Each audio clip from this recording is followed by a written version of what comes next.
"I'm not staying in a marriage with a predator," my wife said, then handed me divorce papers and a restraining order, all based on her sister's lies. I stood there frozen. My wife Andrea and I have been married for 3 years, together for 6. We bought our house 2 years ago, and honestly, life has been pretty good. Until her sister Stacy moved in temporarily 8 months ago. Stacy is 23 and has always been the family baby. She was sickly as a kid, multiple hospitalizations, almost died from pneumonia when she was 7, chronic health issues. Her whole family treats her like she's made of glass. Stacy moved in because she needed time to figure things out after dropping out of college. At first, I didn't mind. Family helps family, right? But 8 months later, she shows no signs of leaving. No job applications, no apartment hunting, no timeline. But here's what's been eating at me. Stacy has made our house her house. She's redecorated the guest room completely. She has friends over constantly. She eats our food, uses our Netflix, treats me like the unwelcome guest in my own home. When I work from home, she's loud on the phone in the next room.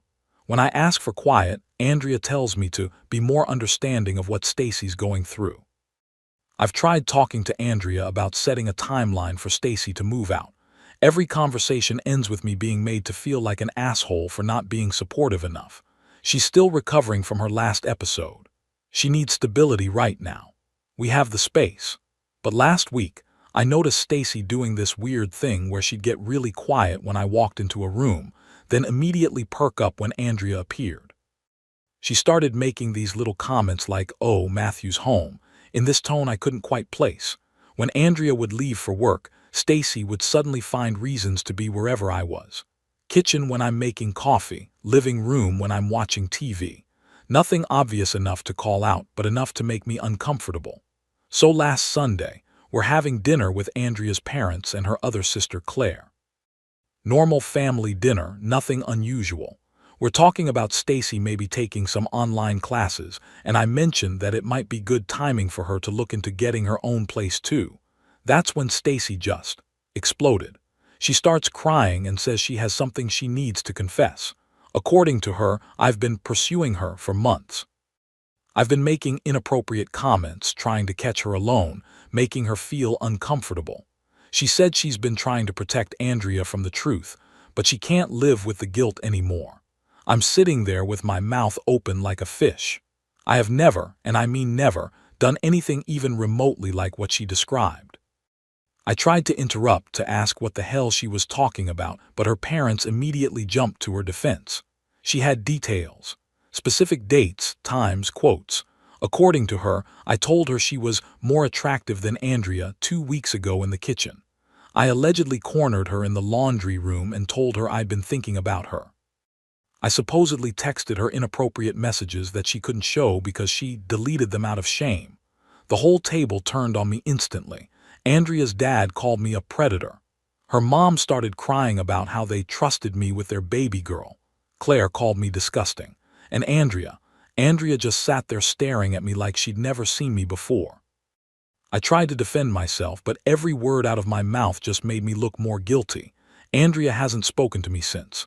She told me to pack a bag and stay at my parents' house until we figure this out. I've been here for a week now, and every text I send gets ignored. When I called, she said she needed time to process this betrayal. I don't know what to do. My wife of 3 years believes I tried to cheat on her with her mentally unstable sister. Our friends are asking questions. I'm pretty sure her family has already started spreading this story. How do you prove something didn't happen? Edit. Some of you are asking about security cameras. We have a Ring doorbell but nothing inside the house.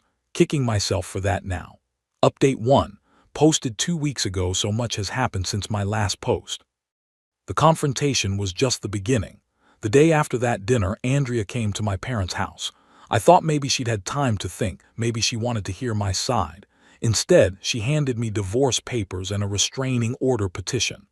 I'm not staying in a marriage with a predator, especially one who targeted my own sister. Yes, you heard it right, that's what my wife said right to my face. According to the paperwork, I had been systematically stalking and harassing Stacy for months. The petition included a detailed timeline of alleged incidents, complete with specific dates and locations. It painted a picture of me as this predatory monster who was making Stacy's life hell while manipulating my wife. But here's the thing that made my blood run cold. Some of the incidents she described happened on days when I wasn't even home. I checked my work calendar, my credit card statements, everything. When I pointed this out to Andrea, she just stared at me for a long moment. Then she said, "Maybe Stacy got the dates confused. Trauma affects memory." That's when it hit me. This isn't about evidence. This isn't about truth. This is about Andrea choosing to believe her sister over her husband. Facts be damned. After Andrea left, I immediately called a lawyer. His name is David, and he's seen cases like this before. First thing he told me, document everything. Every text, every call, every interaction. These accusations can destroy your life even if they're false. He also told me something that changed my perspective entirely. In situations like this, the accuser often shows a pattern of manipulation in other areas of their life. Start looking at the bigger picture. So I did. I started thinking about Stacy's history, really thinking about it for the first time. She's 23 and has never held a job for more than 2 months. Every time she quits or gets fired, there's a story. Sexual harassment from a manager, 3 different jobs. Bullying from coworkers, 2 jobs. Discriminatory treatment because of her health conditions, 4 jobs. Somehow, she's always the victim and someone else is always the predator. She's dropped out of college 3 times. Each time it was because of some traumatic incident, a professor who targeted her, a roommate who made her feel unsafe, a dean who didn't understand her disabilities. Her parents have paid over $80,000 in tuition for degrees she'll never finish. She's burned through friend groups the same way. In the 8 months she's lived with us, I've watched her cycle through at least 4 different social circles. Each group starts as her best friends ever and ends with drama about how they betrayed her or didn't support her when she needed them most. It's textbook, and I fell for it completely. The family dinner where she confessed wasn't spontaneous. She'd been setting the stage for weeks, making me look suspicious by being quiet around me, making little comments to Andrea about feeling uncomfortable but not wanting to cause problems, getting me to push for her to move out so it would look like I was trying to get rid of the evidence. My lawyer and I have been building a case not just for the divorce but for defamation, because this isn't just about my marriage anymore. Word has gotten around our friend group, our neighborhood, my workplace. I've had to have awkward conversations with my boss about why I'm suddenly dealing with personal legal issues. Some of Andrea's friends have blocked me on social media. My reputation is being destroyed. But here's what really gets me. Andrea knows her sister's history. She's bylaid Stacy out of every single crisis I just described. She's made excuses for her, covered for her, enabled her for years. But when it comes to choosing between her sister's word and her husband's character, she chose her sister without hesitation. That tells me everything I need to know about my marriage. I've tried calling Andrea twice. Both times, she let it go to voicemail. I've sent 3 texts asking if we can talk like adults. Radio silence. But according to my friend Josh, she's been posting cryptic shit on Facebook about discovering who people really are and supporting survivors. Survivors. Of what? My imaginary harassment campaign. Meanwhile, Stacy has apparently moved into our master bedroom. Yeah, you read that right. She's posting Instagram stories from what is clearly my bedroom. Pictures of her cozy new space and gratitude posts about family who believe you when you speak your truth. She's not just living in my house anymore. She's taking over my life. But I'm done being the victim here. David has a plan, and it's not just about defending myself. We're going on the offense. See, here's what Stacy didn't count on. I actually know her patterns now, and patterns can be proven. We're subpoenaing her employment records, her academic records, her social media history. We're interviewing her former friends, former roommates, former coworkers. We're building a profile of someone who has made a career out of false accusations and playing the victim. And here's the beautiful part. Her story about me has inconsistencies. Remember how I said some of the incidents happened when I wasn't even home? Yes, that. My phone records, credit card statements, work calendar, and GPS data tell a very different story than Stacy's timeline. On paper, I can prove that her version of events is physically impossible. But the real breakthrough came 3 days ago. Remember Claire, Andrea's other sister? She reached out to me. Apparently, she's been having her own doubts. Not about me necessarily, but about Stacy. Claire told me something that made my blood boil. Stacy has been making similar accusations about Claire's husband for months.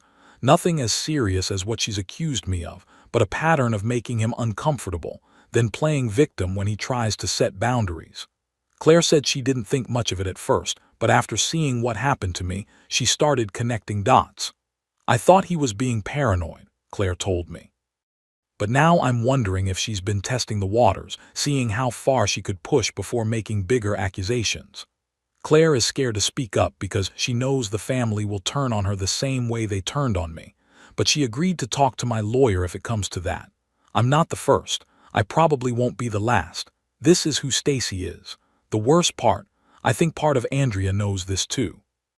But she's so invested in protecting her fragile sister that she's willing to sacrifice our marriage to maintain the illusion. I'm done fighting for someone who won't fight for me. The divorce papers are signed on my end.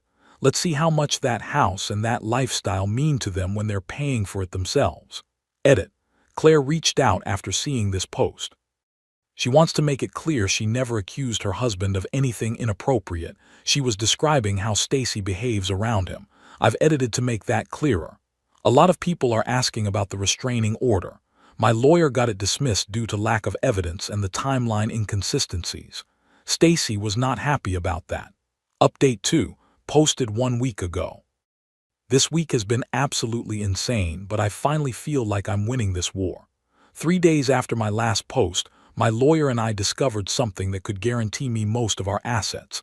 And once Andrea's family found out, they decided to stage an intervention. It was Andrea, her parents, Claire and her husband, and of course, Stacy. They showed up unannounced at my parents' house. My dad answered the door and immediately told them to leave, but I said I'd hear them out. Biggest mistake I've made in this whole situation. Andrea's mom started crying the moment she saw me. She gave this whole speech about how I needed to take responsibility for my actions and get help for my problem. Her dad was more direct. Called me a predator again, told me I was sick for going after someone vulnerable like Stacy.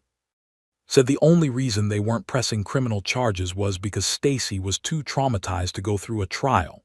Claire was quiet mostly, and Andrea, she looked exhausted like she hadn't been sleeping. She kept talking about our marriage vows and how I'd thrown away everything we built together. But Stacy was the star of the show. She sat there crying silently, occasionally dabbing her eyes with tissues. Every time someone supported her, she'd give them this grateful, fragile look. She kept talking about how scared she was of me, how she felt safe for the first time in months, now that I was out of the house. It was honestly a masterclass in manipulation. That's when I decided to stop playing defense and go on the attack. I pulled out my laptop and started showing them the evidence my lawyer and I had compiled. Phone records proving I was out of town during 3 of the alleged incidents. Credit card statements showing I was at work during 2 others. GPS data from my car that contradicted her timeline. Explain this, I said, pointing to the screen. March 15th, Stacy claims I cornered her in our kitchen at 7 p.m. Here's my hotel receipt from Cleveland. Here's my boarding pass. Here's my rental car GPS showing I was 300 miles away. The room went quiet. You could literally hear the clock ticking.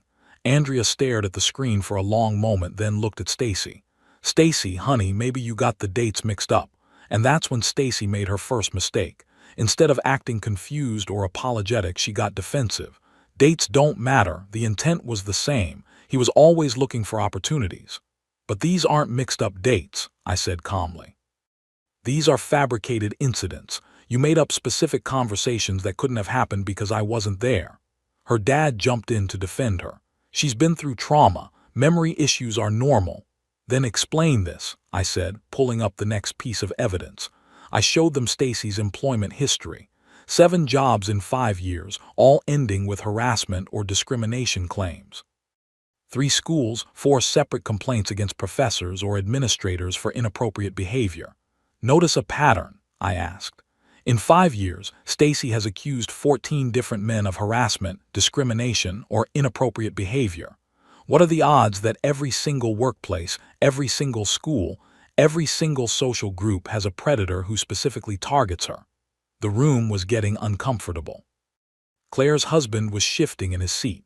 Andrea's parents were exchanging looks, but the nuclear bomb came when I pulled up the financial records my lawyer had subpoenaed. "Did you know," I said, looking directly at Andrea, "that your sister has been stealing from us for 8 months?" I showed them the bank statements. Over $12,000 in unauthorized charges on our joint credit card. DoorDash orders every single day, sometimes multiple times per day, shopping sprees at expensive stores, Uber rides to places I'd never heard of. Andrea went white as a sheet. That can't be right." I handed her the statements. "Look at the dates, Andrea. Look at the amounts. Your sister has been committing credit card fraud for months, and when I started asking questions about money, suddenly I became a sexual predator." Stacy was full on panicking now. "Those charges aren't mine. Someone must have stolen the card. This is just another attempt to make me look bad." "Really?" I said, "because I have the delivery addresses. They're all to our house. I have the Uber pickup locations. They're all from our house. I have security footage from the stores where the card was used." I didn't actually have store footage, but she didn't know that. "This is ridiculous." Stacy stood up, tears streaming down her face. "You're trying to destroy me because I told the truth about you. This is exactly what abusers do. They turn everything around on their victims." But the room had shifted. Claire was staring at her sister with this look of dawning realization. Even Andrea's parents were looking uncertain. Andrea was still staring at the bank statements. "Stacy, these charges. Some of these are for hundreds of dollars. Did you use our card?" "It was an emergency," Stacy said. "I was going to pay it back. I've been in crisis mode." "For 8 months, I asked. "To the tune of $12,000. That's when Claire spoke up for the first time. "Stacy, remember when you told me that Matthew made you uncomfortable last month?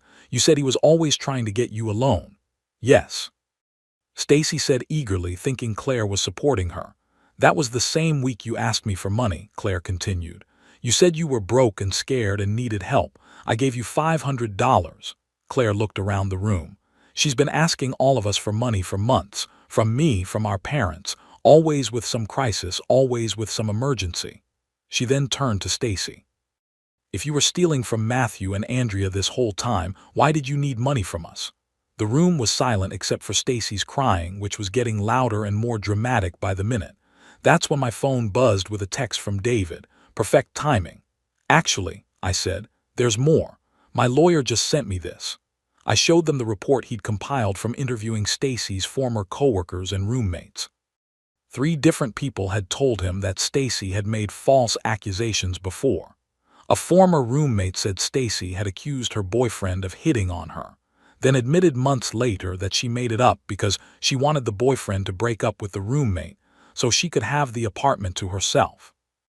A former coworker said Stacy had filed a harassment complaint against their manager, then bragged to another employee that she was hoping to get him fired so she could get his position. I watched Stacy's face as I read these accounts out loud. She went from crying to scared to angry again. Stacy lost her shit completely at that point. Started screaming about how everyone was abandoning her, how nobody cared about her trauma, how I was a master manipulator who had turned her whole family against her. But nobody was buying it anymore.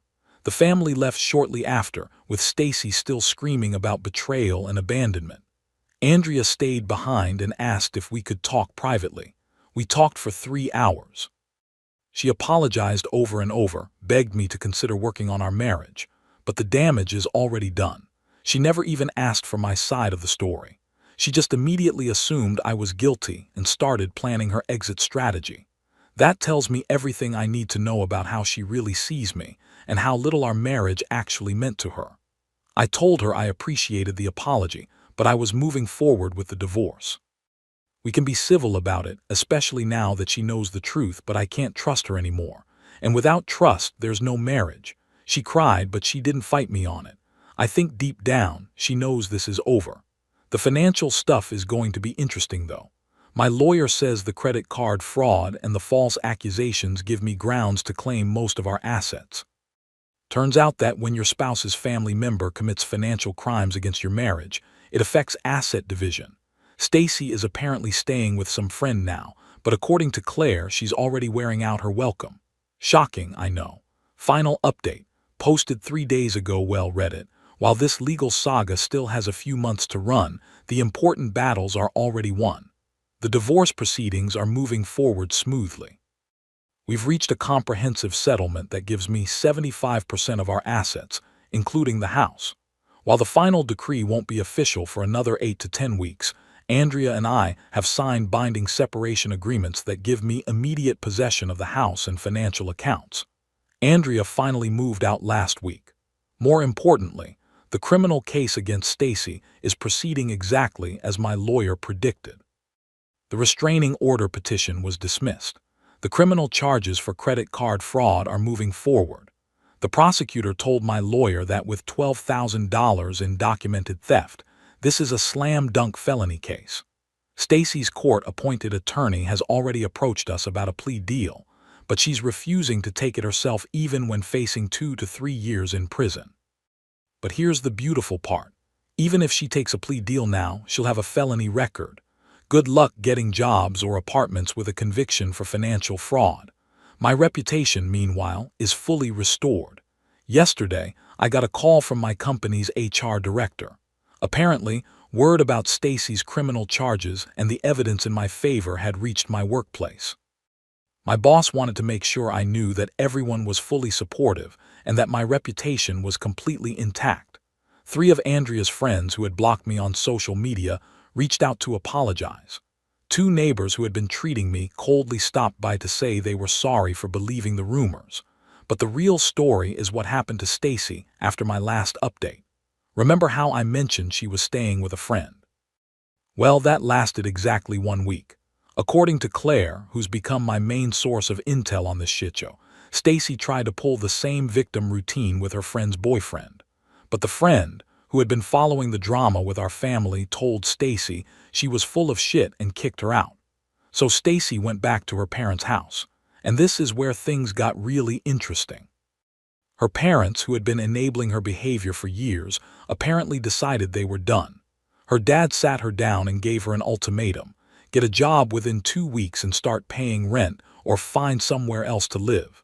Stacy's response: she accused her own father of making inappropriate comments about her appearance. This was apparently the final straw. Her mom told Stacy that she was sick, that she needed professional help, and that she couldn't keep living in their house if she was going to make accusations against family members. Her family has completely cut her off. She's staying with some online friend now, but that probably won't last long either. Andrea and me had one final conversation before she moved out. She asked me again if there was any chance of reconciliation, and I told her no. She said she understood, but she wanted me to know that she'd learned a lot about herself through this process. She admitted that she'd always known, deep down, that Stacy had problems. But she felt guilty about her sister's childhood health issues and had convinced herself that protecting Stacy was her responsibility.